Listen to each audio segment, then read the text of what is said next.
You're tuning into Black and White Sports on YouTube. The no-holds-barred truth on sports. The main event starts. All right, Black and White Sports supporters. Well, I don't know if you guys realize this, but if you watch this channel or you watch Black and White Sports too, I think there is a storm brewing in Chicago. Okay? Now, you guys know, if you've watched the channel, you know I'm not real high on Caleb Williams.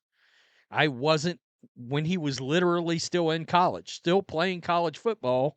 I was banging the drum that there was some things I didn't like from what looked like a mental fortitude standpoint, a mental stability standpoint, and there were things on the field I didn't like. He was hanging on to the ball too long. He had a problem with processing, and against good defenses, well, he was straight trash, homie. He was not good at all. And you combine that with the fact that we know, I already did a video. I did videos last year on his struggles with the Bears, got sacked a ton, and then some of that's carried over already. It carried over last night in a preseason game, and people are like, well, but you look at his statistics. Well, his statistics said he hit a bunch of really short-ass passes, which is his M.O., by the way. All right? It's his M.O. And I think there are some things, there's some winds blowing in the direction of Tyson Bagent. Now, he's a guy that for a while I've really thought was a borderline starter anyway. But, and he ended up having a performance last night against a bunch of guys that'll be bagging groceries and mopping the floor at a peep show. I get all that. Some guys will go to the UFL. Some will go to the Canadian Football League. Some will go to practice squads.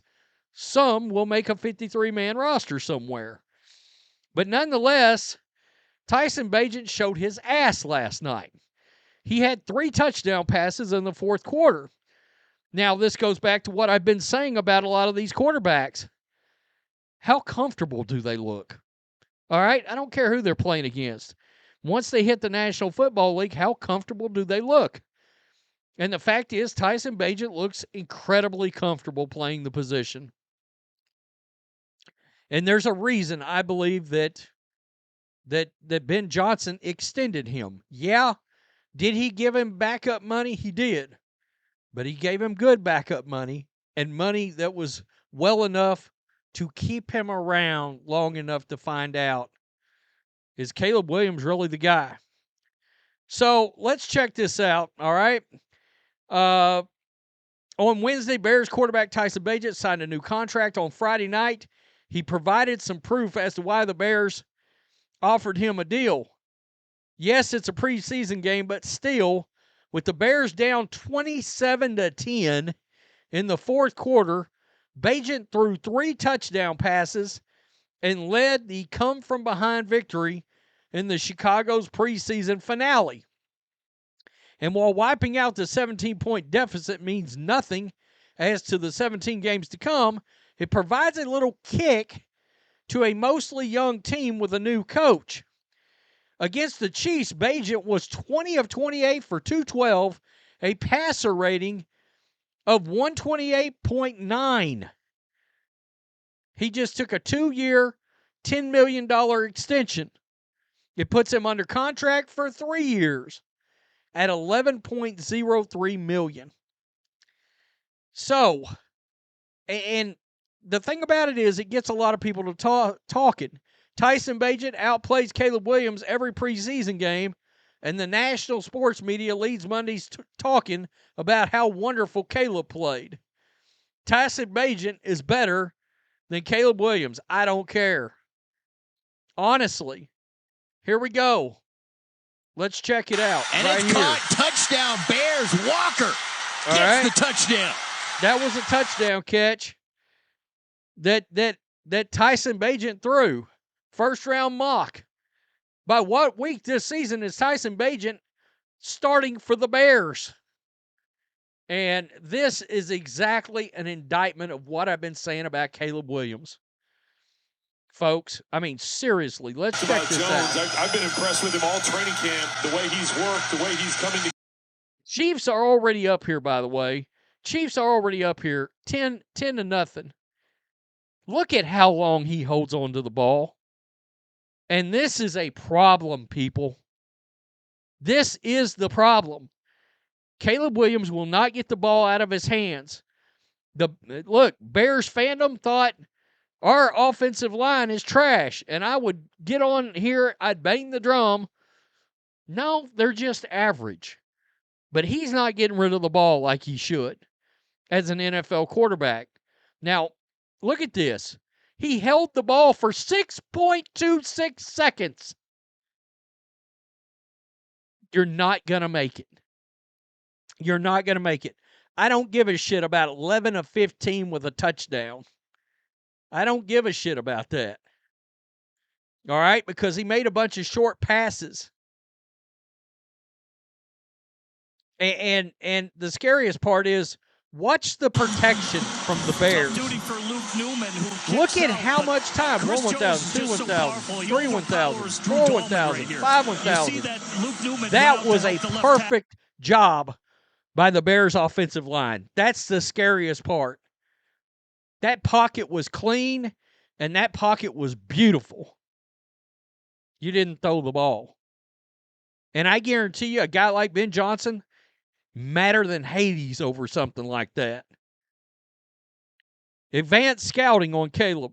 Last season, Williams went 35.6% on passes plus 10 air yards. The 33rd team, credit them.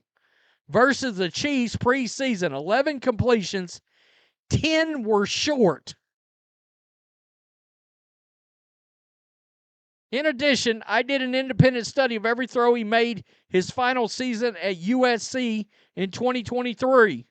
Williams' best completion percentages, throwing 62% short passes. His 3 worst games, 55 to 57% fewer short passes. Stop the short passing game, and Caleb Williams is cooked. He's cooked. 33rd team put this out. Caleb Williams has a completion percentage of 35.6% on plus 10 air yards. Out of 530 quarterbacks, going all the way back to 2000, he ranks 520th. 520th. I just did that video the other day. Mike Sandow put out his quarterback tier rankings, which comes from NFL personnel, offensive coordinators, defensive coordinators, head coaches, general managers, scouts, the whole thing. And everybody was concerned about Caleb Williams' future. Everybody. Think about that a minute. And if all these coaches are concerned, y'all defending him, y'all know better than all these coaches? No. No. Let's be real. No. And I'm not even saying the kid's going to be a bust, although I think there's a damn good shot, ultimately. I mean, people forget. Mac Jones had a pretty good rookie year. He's a backup in San Francisco now. I mean, just never figured it out, although I think he might now. He's got the right coach. This is interesting. This is one of the most fascinating stories of this season. Is Caleb Williams really the guy? I've got the over-under on 8 games. We're going to know. You're going to know, is he the guy or not by the end of the 8th game, if he makes it that far, from either getting hurt and getting knocked out by the 8th game because he's held on to the ball too damn long, or Ben Johnson getting pissed and benching him. I'm calling my shot. Tell me what you think. Peace. I'm out. Till next time. Thanks for watching the show. Be sure to like, comment, and subscribe. Be sure to tune in next time on Black and White Sports.